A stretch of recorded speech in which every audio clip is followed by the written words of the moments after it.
Hello everyone, मैं आपकी हिंदी की टीचर।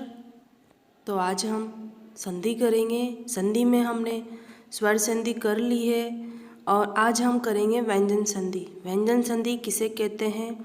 तो चलो शुरू करते हैं कि व्यंजन संधि क्या होती है।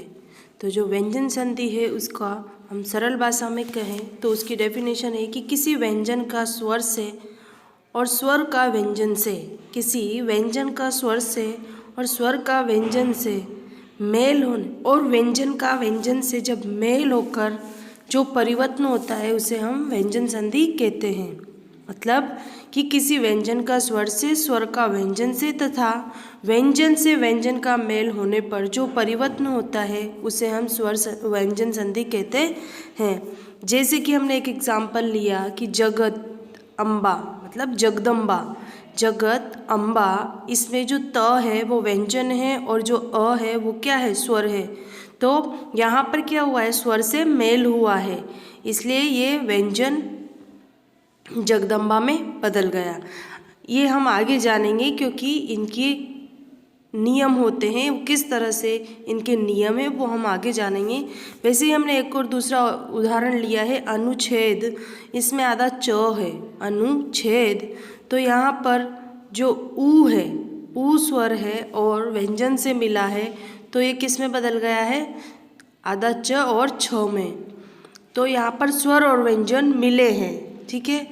ऐसे ही एक एग्जाम्पल हमने लिया है सद्भावना। तो यहाँ पर द आधा है क्योंकि नीचे हलंत लगा हुआ है। जहाँ पर हलंत लगा होता है वहाँ पर व्यंजन आधा होता है। तो यहाँ पर किससे मेल हुआ है? त का, व्यंजन का आ से, मतलब स्वर से मेल हुआ है, तब क्या हो गया? ये द और भ में बदल गया, तो ये हो गया सद्भावना। वैसे ही हम व्यंजन संधि के प्रकार जानते हैं कि व्यंजन संधि में होने वाले मेल 3 प्रकार का है, जो इस प्रकार है। व्यंजन और स्वर का मेल, मतलब 3 प्रकार से मेल होते हैं व्यंजन संधि में। पहले व्यंजन और स्वर का मेल हम देखते हैं कि किस तरह से व्यंजन और स्वर का मेल होता है। जगदीश एक शब्द है, जगदीश। जगदीश का मतलब होता है ईश्वर, भगवान।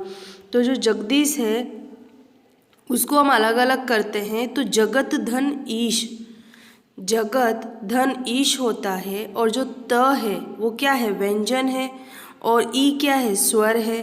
तो ई किस में बदल गया? ग में। जगदीश, ई किस में बदल गया? ग में।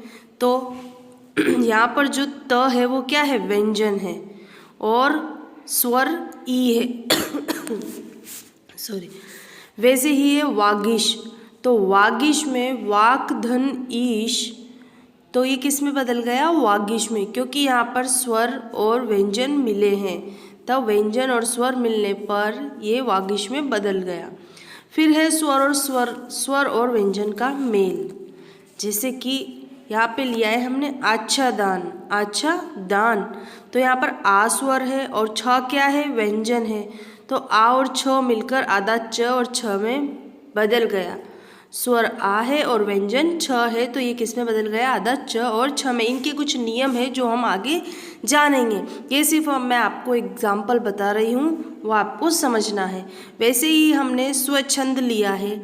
स्वच्छंद को हम जब अलग अलग करेंगे तो स्वच्छंद होगा। क्या होगा? स्व धन छंद, तो ये हो गया स्वच्छंद। तो यहाँ पर अ और छ मिलकर आधा च और छ में बदल गए, मतलब स्वर और व्यंजन इस तरह से बदल गए। अब आगे हम देखते हैं कि व्यंजन और व्यंजन का मेल किस तरह से होता है। तो जैसे संगत एक शब्द है, व्यंजन और व्यंजन का मेल किस तरह से होता है? संगत एक शब्द है। अब संगत को हम जब अलग अलग करते हैं तो ऊपर जो हमारा अनुस्वर है, बिंदु जिसको हम बोलते हैं, तो जब हमने अलग अलग किया तो वो समधन गत में बदल गया। किसमें? समधन गत। म यहाँ पर क्या है? आधा है, इसलिए इसके नीचे हलंत है, तो समधन गत। और ये क्योंकि म भी व्यंजन है और ग भी व्यंजन है, तो दोनों व्यंजन है, तो दोनों व्यंजन मिलकर क्या हो गए? संगत। तो किस प्रकार संगत का समधन गत हुआ और वो संगत में बदल गया। वैसे ही एक और हमने उदाहरण लिया है सज्जन। सज्जन को जब हम अलग अलग करते हैं तो सत धन जन होता है, ठीक है। तो त और ज मिलकर आधा ज और ज किस में बदल गए, व्यंजन और व्यंजन ज में बदल गए। अब व्यंजन संधि के जो नियम है वो हम जानते हैं। ये सिर्फ हमने उदाहरण जाने हैं कि स्वर में व्यंजन किस तरह से मिलता है और व्यंजन में स्वर किस तरह से बदलते हैं। अब जो व्यंजन संधि के जो नियम है वो हम जानते हैं कि क वर्ग, मतलब जब हम क से लेकर और म तक के जो स्वर व्यंजन होते हैं, क से लेके म तक के, उसको हम वर्ग में विभाजित कर लेते हैं। जैसे क वर्ग, तो क वर्ग का मतलब कि जो पहली लाइन है, जो क की, त की, च की, जो क वर्ग का पहला वर्ग होता है वो दूसरा वर्ग होता है। जैसे ख, छ, थ, ठीक है। तीसरा वर्ग उसका तीसरा वाला, चौथा, पांचवा, इसे हमने विभाजित कर लिया। तो इस संधि को समझने से पहले वर्ग का मतलब आप समझ लीजिए कि जैसे क की लाइन में आप, अब हम जो यहाँ पर पढ़ने जा रहे हैं वो है कि क वर्ग के पहले वर्ण का तीसरे वर्ण में परिवर्तन। मतलब जब कहीं पर भी क वर्ग का पहला वर्ण आता है तो वो उसके तीसरे वर्ण में परिवर्तन हो जाता है। यदि वर्ग के पहले वर्ण क, च, ट, त, प के बाद किसी भी वर्ग का तीसरा या चौथा वर्ण, जैसे कि ग, थ, ज, झ, उ, ढ, ध, भ, जो भी तीसरा वर्ण या चौथा वर्ण अथवा य, र, ल, व, ह में से कोई व्यंजन अथवा कोई स्वर आ जाए तो पहला वर्ण अपने वर्ण के तीसरे वर्ण में बदल जाता है। कहने का मतलब ये है कि जब कभी भी पहले वर्ण का या तीसरा या चौथा वर्ण आता है तो वो किसमें, तीसरे वर्ण में बदल जाता है। तो अब हम उदाहरण देखेंगे तब आपको अच्छे से समझ में आएगा। जैसे कि क का ग में बदल जाएगा, च का झ में बदल जाएगा और ट ढ में बदल जाएगा, त ध में बदल जाएगा और प भ में बदल जाएगा। अपने तीसरे वर्ण में कब बदलेगा, जब वर्ग के पहले वर्ण के बाद किसी भी वर्ग का तीसरा या चौथा वर्ण अथवा जो हमारे ह्रस्व स्वर है य, र, ल, व, अंतस्थ स्वर है वो आते हैं तब। ये तो आप सभी जानते होंगे अंतस्थ स्वर की, अंतस्थ स्वर किसे कहते हैं, य, र, ल, व, ह। मतलब कहने का मतलब है कि यदि वर्ग के पहले वर्ण के बाद किसी वर्ग का तीसरा या चौथा वर्ण हो या फिर अंतस्थ स्वर हो तो वो उसके तीसरे वर्ण में बदल जाता है। जैसे हमने यहाँ पर उदाहरण लिया दिग्विजय, दिग्विजय क्या लिया हमने, दिग्विजय। तो ये किस तरह से बदलेगा कि दिक, अब दिक यहाँ पर व्यंजन, जो हमारा क है वो व्यंजन है और वो व्यंजन हमेशा बिना स्वर के आधा होता है। तो यहाँ पर ये क के नीचे हलंत आएगा और विजय। अब विजय में वह भी व्यंजन है पर इस पे स्वर का सहारा है, जो व्यंजन है उस पे स्वर का सहारा है, मतलब ई की मात्रा है। तो ये जो क है वो व्यंजन के स्वर के साथ जुड़कर किस में बदल जाएगा, अपने क के तीसरे वर्ण में। तो क, ख, ग, तो ग में बदलेगा। लेकिन जो ये व है इसके साथ स्वर का सहारा है तो ये इसका सहारा इसको देगा और आधा ग इसमें आ जाएगा और ये किस में बदल जाएगा, दिग्विजय में। ठीक है, तो ये तीसरे वर्ण में किस तरह बदला कि दिग्विजय में। वैसे ही हमने अजंता एक शब्द लिया है, अजंता।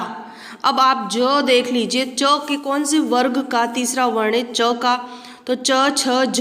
तो आपको समझ जाना है कि च इसके हम इसको अलग अलग करेंगे तो क्या आएगा, अच, धन, अंता। तो ये किस में बदल गया, अजंता में। वैसे ही ये षडानन, अब षडानन को हम अलग अलग करते हैं तो षट, धन, आनन। षडानन का मतलब होता है 6 मुख वाला। तो 6 मुख वाले कौन थे, कार्तिक जी, जिनको शिव जी के पुत्र कार्तिक जी को षडानन नाम दिया गया था। तो जब ये अलग अलग हुआ तो षट, धन, आनन हो गया। ठीक है, तो ट का तीसरा वर्ण यहाँ पर आ चुका है। वैसे ही हमने त का लिया है कि तद्भव, तद्भव का तीसरा वर्ण यहाँ पर आ गया है, तद, धन, भव, तद्भव। ठीक है, वैसे ही हमने लिया है अज, तो यहाँ पर अब्ज, तो अब्ज का प का प, फ, ब, आधा ब यहाँ पर आ गया है। इस तरह से तीसरे वर्ण में परिवर्तन हुआ है। अब हमारा है कि वर्ग के पहले वर्ण का पांचवें वर्ण में, ये एक नियम था तीसरे वर्ण में किस तरह से परिवर्तन हुआ। अब ये दूसरा नियम है कि पांचवें वर्ण में वो किस तरह से परिवर्तन होता है। यदि क च ट त प के बाद, क च मतलब पहले वर्ग के बाद म या न हो तो, ध्यान देना, म या न हो तो क का पांचवा वर्ण, च का पांचवा वर्ण और ट का पांचवा वर्ण, त का भी पांचवा वर्ण मतलब पांचवें वर्ण में बदल जाता है। कैसे कि जैसे यहाँ पर है वांग्मय, जो ये है हमारा एक शब्द वांग्मय, तो क का पांचवा वर्ण है ये, तो किस तरह से क का पांचवा वर्ण आया तो वाक्मय का क्या हो गया, वांग्मय। वैसे भी ये तन्नाम, तो हमने तन्नाम को अलग अलग किया तो तत् धन नाम, तो ये पांचवें वर्ण में किस तरह बदल गया, क्योंकि यहाँ पर म और न आया है इसलिए ये पांचवें वर्ण में बदला है। अब त संबंधित नियम, त संबंधित कुछ नियम इस प्रकार हैं कि जब त के बाद च या छ आए तो त का च हो जाता है। जैसे हमने आगे एग्जाम्पल देखे थे, तो यहाँ पर है सच्चरित्र, तो ये क्या हो गया, सत धन चरित्र, तो किस में बदल गया, ये च में। वैसे ही त का दूसरा नियम है कि जब ज या झ आए तो वो ज में बदल जाता है। जैसे कि सज्जन हमने देखा था पहले, और एक और देख लेते हैं हम यहाँ, जग जननी, तो जगत धन जननी ये किस में बदल गया, ज में।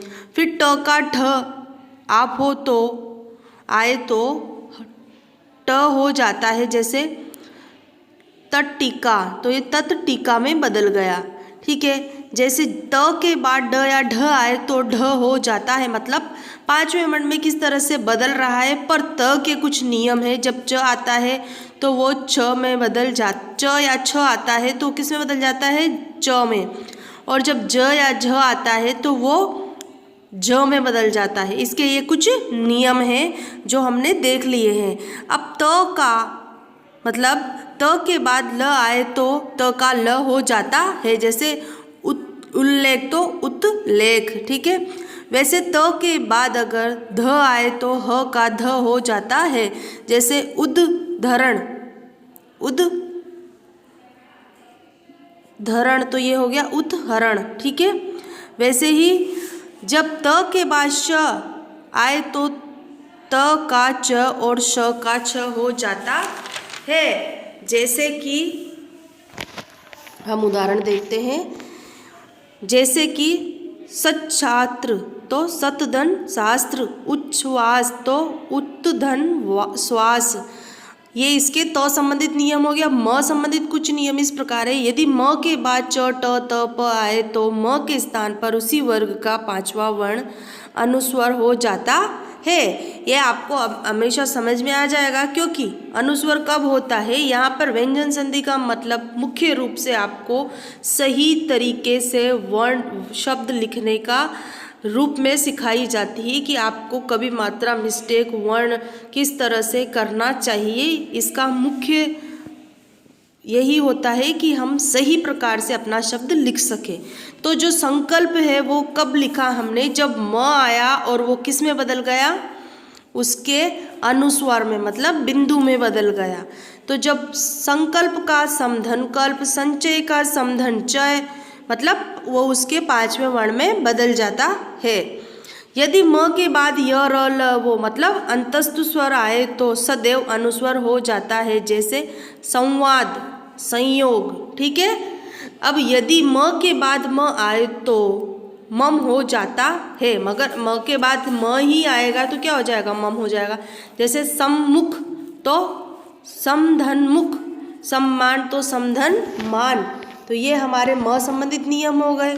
अब ये है हमारे छ संबंधित नियम। यदि छ किसी स्वर के बाद छ वर्ण आए तो छ से पहले च आ जाता है। जैसे कि स्वच्छंद तो स्वधन छंद तो च पहले आ गया, वैसे ही अनुच्छेद तो च पहले आ गया। ये छ संबंधित नियम है। अब न संबंधित नियम, यदि री र या श के बाद न हो तो ण हो जाता है, मतलब री र या श के बाद न हो तो र हो जाता है। जैसे परिणाम, यहाँ पर री के बाद न आया है तो नाम में बदल गया परिणाम। रामायण तो रामधन आयन तो रामायण। तो ये हमारे व्यंजन के नियम है, ये याद रखने पड़ेंगे, ऐसे हमें नहीं समझ आएगा। नियम के हिसाब से संधि होती है और ये हमारे व्यंजन संधि के नियम है। अब जो याद रखने योग्य नियम है वो है कि च वर्ग, ट वर्ग और त वर्ग, श और श आने पर न का ण नहीं होता है। ये याद रखना है कि च वर्ग, ट वर्ग और त वर्ग और श आने पर न का ण नहीं होता है। जैसे दुर्जन, पर्यटन, दर्शन, रचना, रतन, अजन आदि। तो ये हमारी व्यंजन संधि है। इस प्रकार से हमारी व्यंजन संधि यहीं पर समाप्त होती है। अब हम नेक्स्ट लेक्चर में विसर्ग संधि करेंगे। आप सबको ये अच्छे से पढ़नी पड़ेगी, इसके कुछ नियम है वो अच्छे से पढ़ने पड़ेंगे, तभी आप लोगों को ये अच्छे से समझ में आएगी। अब हम विसर्ग संधि नेक्स्ट लेक्चर में करेंगे। Thank you so much, have a nice day.